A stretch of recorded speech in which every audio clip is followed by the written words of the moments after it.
actually the cello is the closest instrument to the human voice.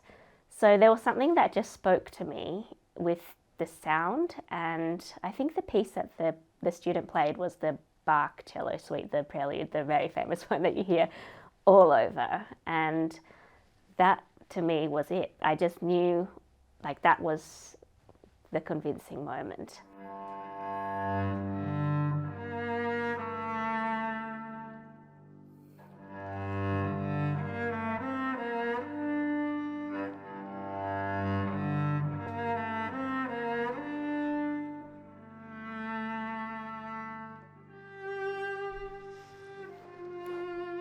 Hi, I'm the Wong Janice.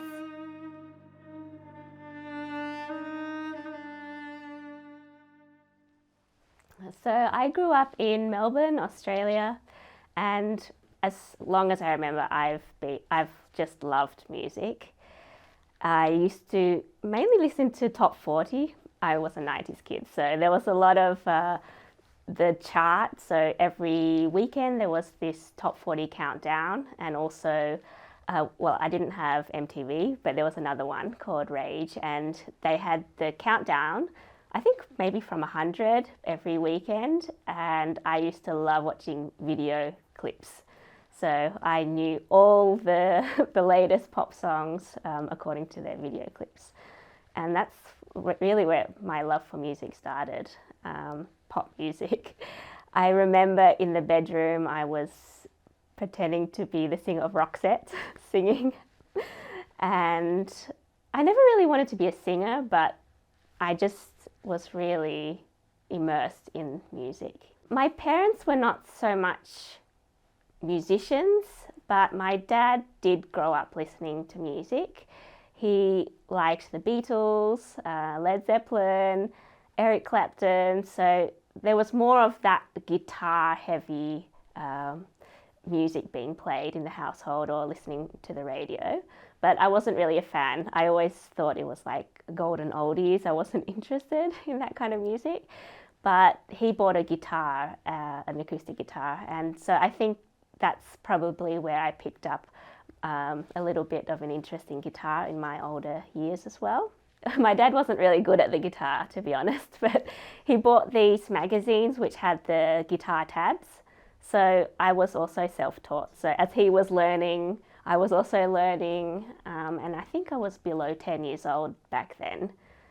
But by then I'd already started my classical journey. So I picked up piano lessons when I was around 6 or 7. And then shortly after I started cello lessons at around 8 years old. So my main instrument has been cello since 8 actually. I dropped the piano as a teen because it got too difficult to really keep up both instruments at the same time. But I was progressing quite well, and I even got a music scholarship at my school, so that was my instrument. And I played a lot in orchestra as well, also on the weekend, so my life was really heavily classical. I've been playing classical music because the instruments. Well, I also didn't really choose the instruments either, to be fair. My parents, well, growing up from a Chinese background, it's quite common for Asian kids to play the piano and also stringed instruments. So all of my cousins, they already had piano lessons, and I was one of the last ones because I'm one of the younger cousins to pick up piano. But I'm the only one to really take on music professionally now. So back then it was more like our parents wanted us to learn something and to just have the opportunities that they didn't have. But I don't remember asking for piano lessons. And also the cello, they wanted me to play in an orchestra because they thought, piano is a very solo instrument. It's nicer for the child to have a more social environment. So basically, as I was looking for a new instrument, my mother's friend said that there was a teacher nearby who taught flute and cello. So I went to the teacher and I watched a lesson, and it was basically between flute and cello. of course, the cello was immediately love at first listen. Well, I think also compared to the flute, just the sound of the cello, it's so rich. And actually, the cello is the closest instrument to the human voice. So there was something that just spoke to me with the sound. And I think the piece that the student played was the Bach cello suite, the prelude, the very famous one that you hear all over. And that to me was it. I just knew like that was the convincing moment. And I think because I had the piano lessons already and a bit of music theory, I kind of picked it up quite quickly compared to my progression on the piano. So, you know, as they say, when you master something, you tend to grow a passion for it. So the best thing is to try to master something. And that's what I did. I was just mastering how to play, and I grew to like it more and more over the years. So from 8 till 18, I was heavily playing classical music.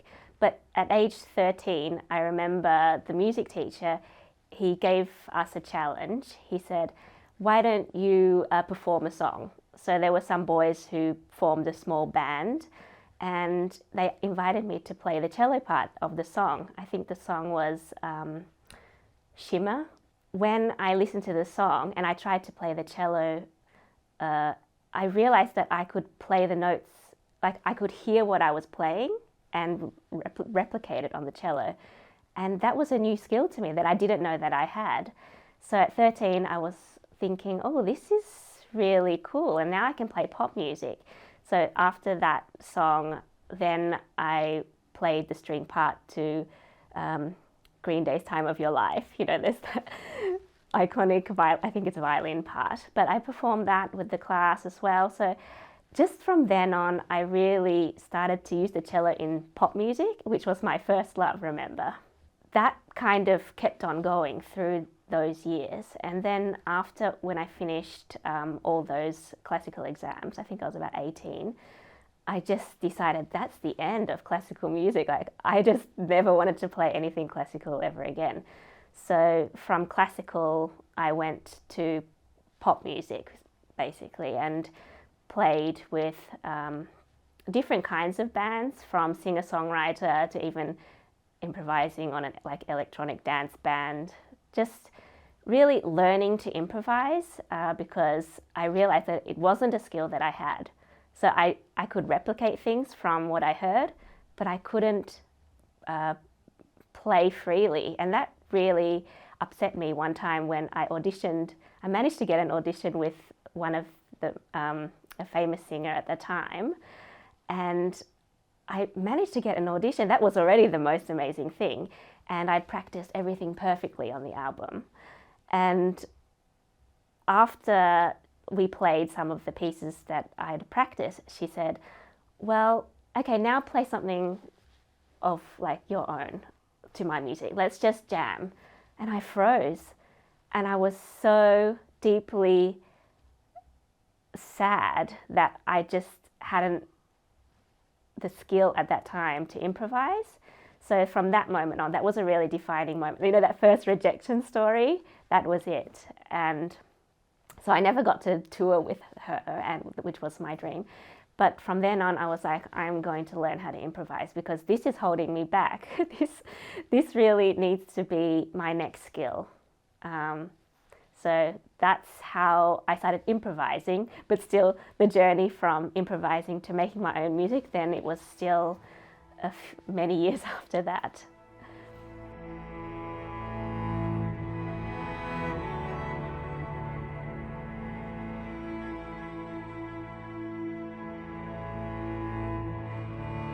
When I was in university, I decided not to study music, and that was for a couple of reasons. First of all, my teacher at the time, he said that I didn't have what it takes to be a solo classical musician, which I think was fair. I was good, but to really break as a solo musician, he didn't even manage, and I really respected him. So I think it was coming from his disappointment in his career. So he was just saying, don't waste your hope giving me this kind of advice. So I was pretty wary about that. But at the same time, I realized I didn't want to be a classical musician either. So it made sense not to study music. And back in those days, or especially in Melbourne, there were no pop schools or alternative music schools for cellists like there are now. So I decided to study marketing. So during that time, I was thinking, oh, I really want to work in marketing, and then it turned to advertising. And in the back of my mind, I wanted to work at a record label. Like my big dream was to work in music, in the music industry. But in the Melbourne scene, it's very small compared to, say, in the States. So doing an internship at Sony in the States, like it was just very far. But I thought, let's just study marketing anyway. And it's just something that was always inside, but I didn't really act upon it because I didn't have the connections or the chance to do that internship. So I studied a master's program here in Amsterdam. It was more about digital media, digital marketing and digital media. And then I got an internship at Adidas, which have their European headquarters here. And then I was working in marketing for like 6 years, which was an amazing job. I was in the beginning community manager, and our biggest ambassador at the time were Justin Bieber and Selena Gomez. So I was chatting on a daily basis to Believers and Selenators who have the most amazing and strong community. And I just had the best time there. And it took me all over the world as well. And I always played music on the side, but I was really having a good time. But, there's the golden years of every job. And after a few years, we kind of finished our partnership with Justin and Selena, and things were changing in the business. Like the brand I was working on also got the chop. And at that time I was like, I just need to take a break from this corporate life. So I went on a sabbatical for 3 months. And the first thing I did on the sabbatical was to go on this 10-day Vipassana silent meditation course. I had heard from a friend who had done it, and she said, you have to ask yourself why you want to do this, and it's pretty hard. So, but I said, I think I'm ready for this. I feel a bit stuck in my life, not only in the career, but also in the relationship at that time. So I just needed some space. And I thought, well, first of all, the sabbatical would help me with the space, but also going on this meditation course would give me some tools as well to deal with my situation, how I was feeling. So that was why I went on the retreat, and it was indeed the most difficult thing I've ever done. Sitting in silence it was in total 10 hours a day. We had to wake up at 4:30 in the morning, and to be fair, I wasn't doing the full meditation with full focus for 10 hours a day. It's not possible. So sometimes I was we had some sessions that you could do from the dorm, and some that were like the mandatory ones, the group sittings. For the group sittings, I was really present, and by the end of the 10 days, I could sit for 1 hour without even moving, like not even a finger.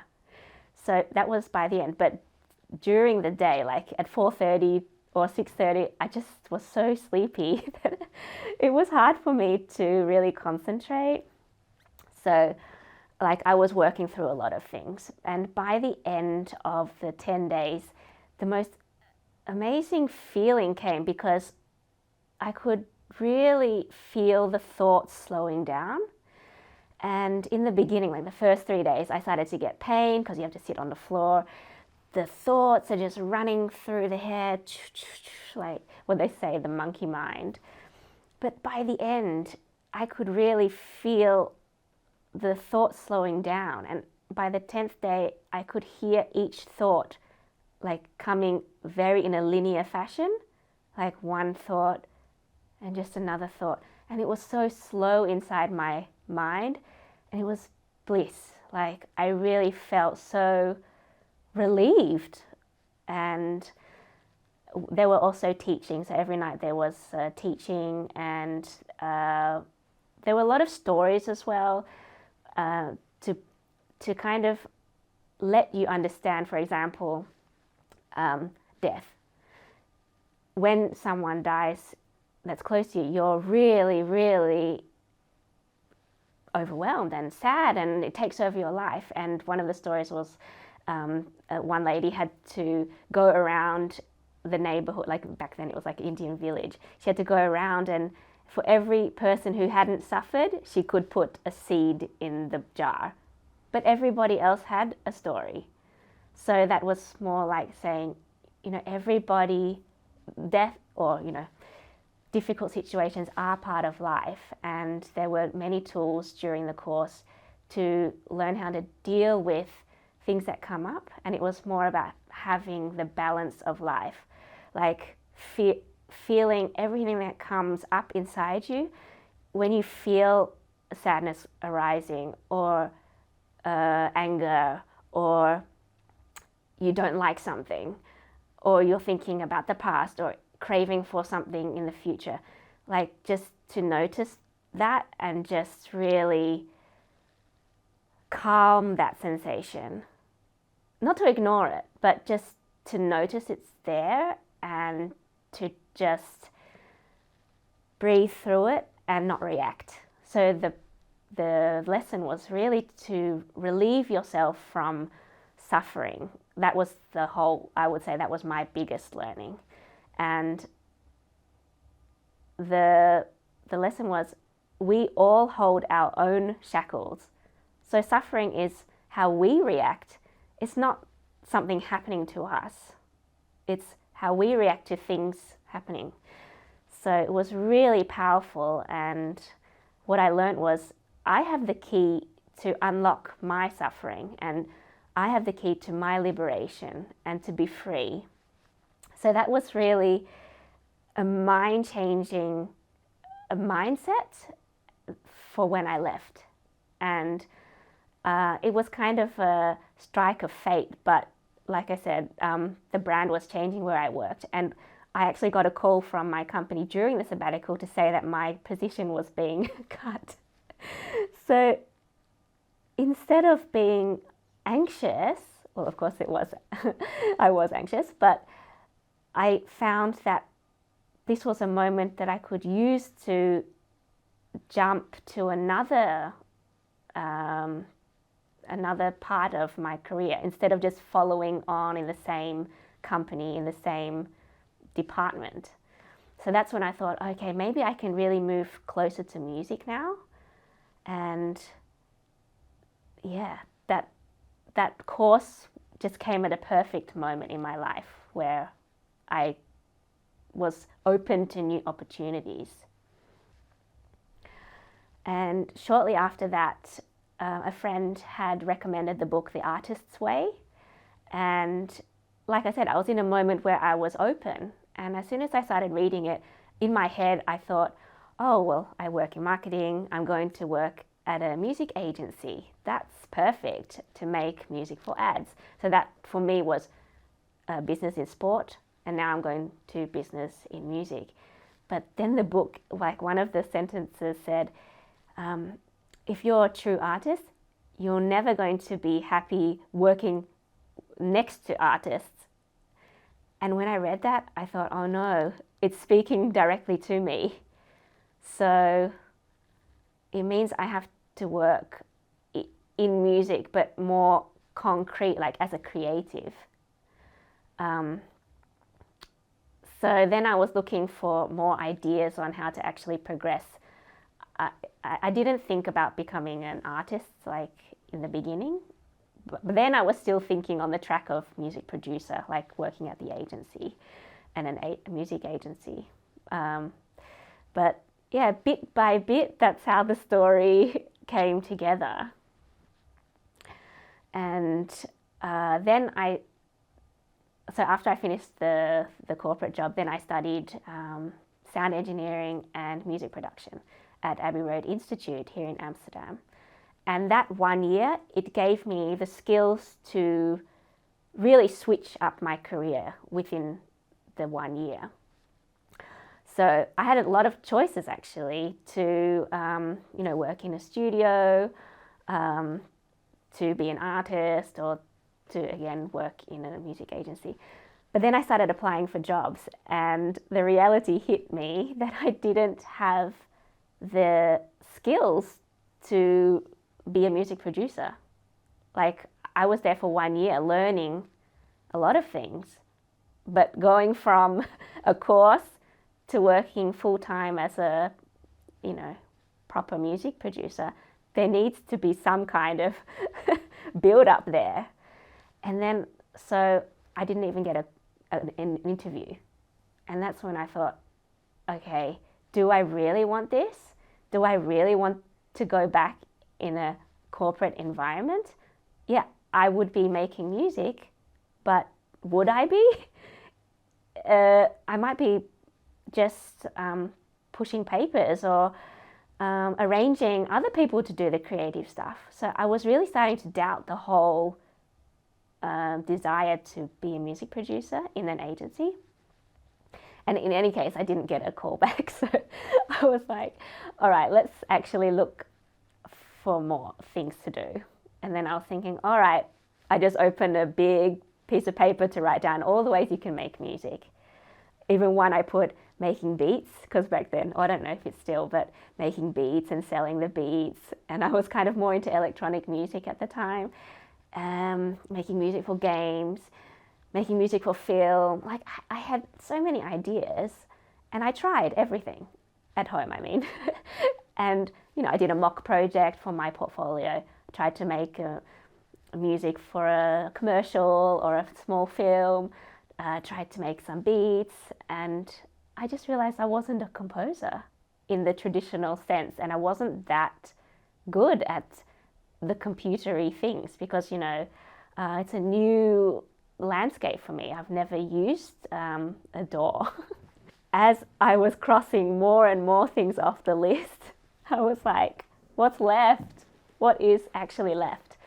And then I saw on the paper, well, there is the option to become an artist. So this is how it began. Through the process of elimination, I came to, well, there's the opportunity to be an artist. Oh, also because I didn't feel like being a session musician was something for me. By then, I had stopped all practicing. Like, I hadn't played classical music for so many years. I just didn't have the skill to feel like a good session musician. And I had done some sessions, but I had to practice a lot. And then when you go into the studio, the producers, they're really hard. Play it again and do it in tune and this. And I thought, I can't handle this. It's too much. So I put aside the session musician thing as well. And, I had played a lot in bands as well. So I was like, been there, done that. I was always in the background.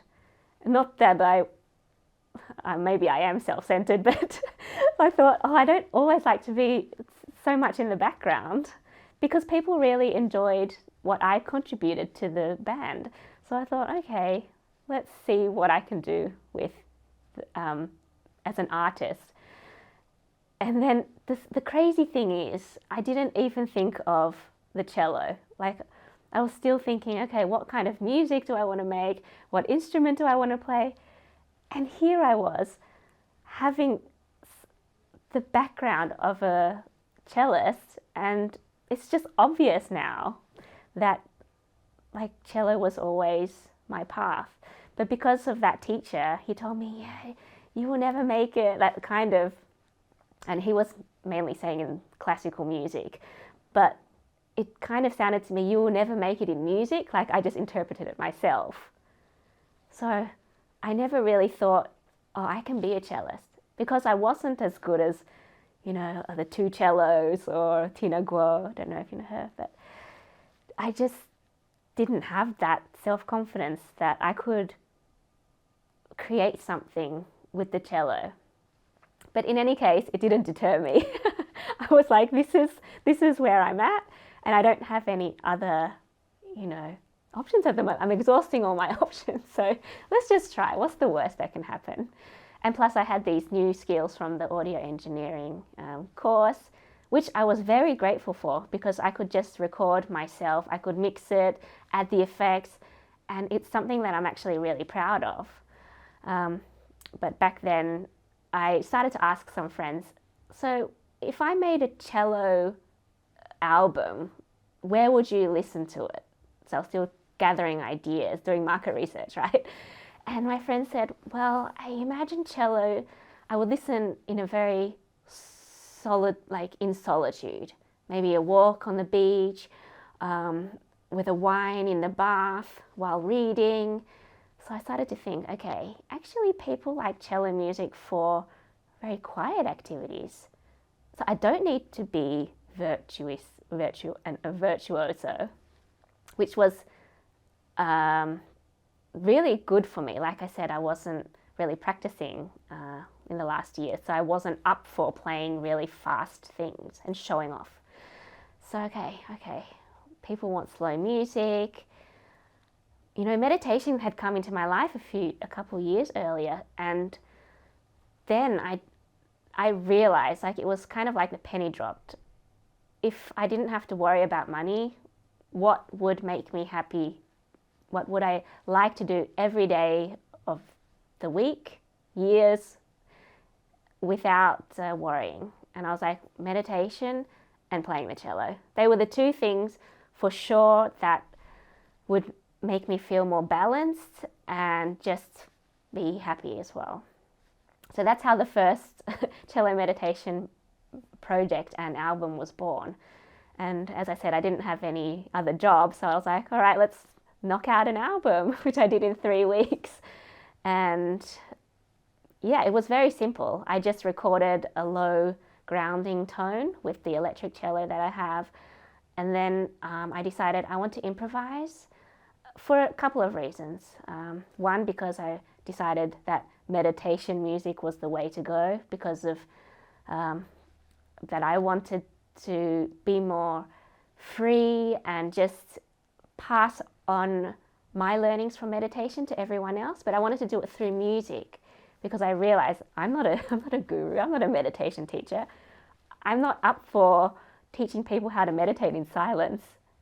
But playing the cello for me is my meditation. And even though it may not be as effective, or maybe it is, music is a medicine. So I decided I want to make meditative music, and it had to be free. There was no way that I would be writing the notes down and then recording the sheets and then rehearsing for the performances. Like, I just didn't want that.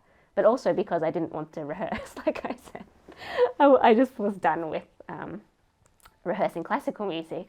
So that was really the start of the project, which is what I do full time now.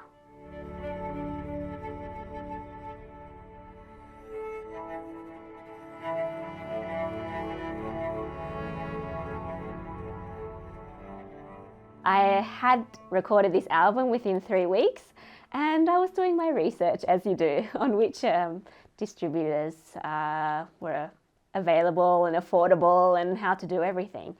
And I went to visit my friends at Abbey Road Institute, where I had studied, and one of the guys who was in the part-time class, I was telling him about my project and that I was ready to upload.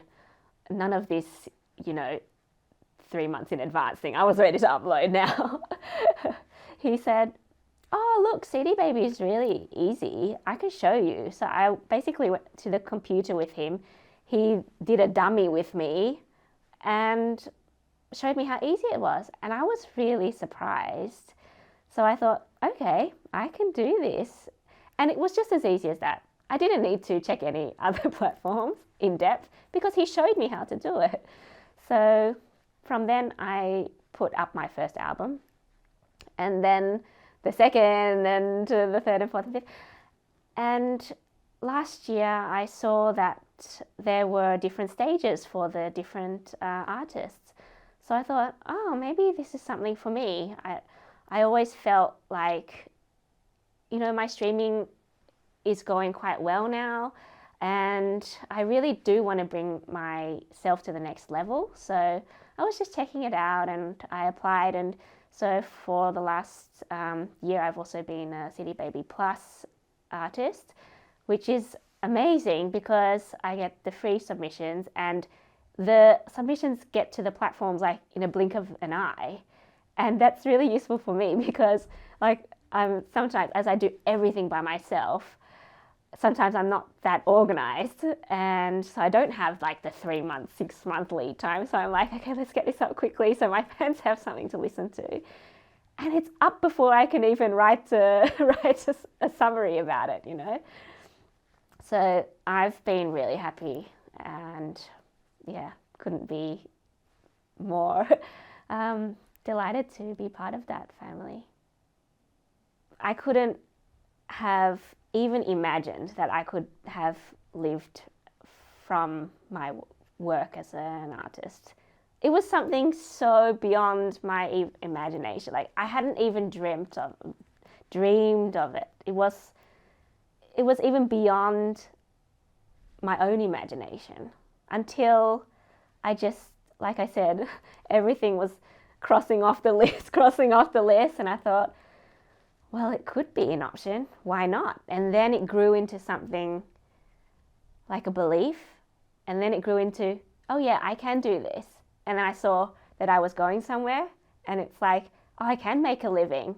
Oh yeah, and I can drop session work, and I can drop client work. And every year I'm like dropping more and more things to really focus on what is the most important thing for me, is just to create and to evolve. And also, like I said, I have fun with my community and doing the online marketing. Like I do my own website, I write newsletters, I'm doing everything of my own social media, which is a joy for me. I actually think I spend more time I definitely spend more time on the computer than on the cello. But having this, I wake up every day and be like, oh yeah, I'm going to make a new video.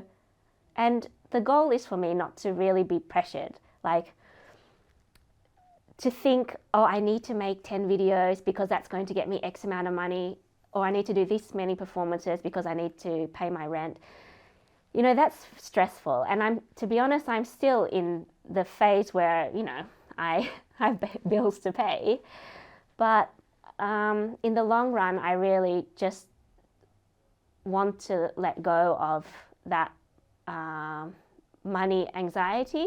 And I don't know whether that probably has to do with my relationship to money and maybe bringing in more of what I've learned from the meditation course, or maybe it's just about reaching a certain level and being okay with that, and then being able to let go, like knowing when to stop. I think that's also very important as an entrepreneur, like not always looking for bigger, better, because then you keep chasing something that's unattainable.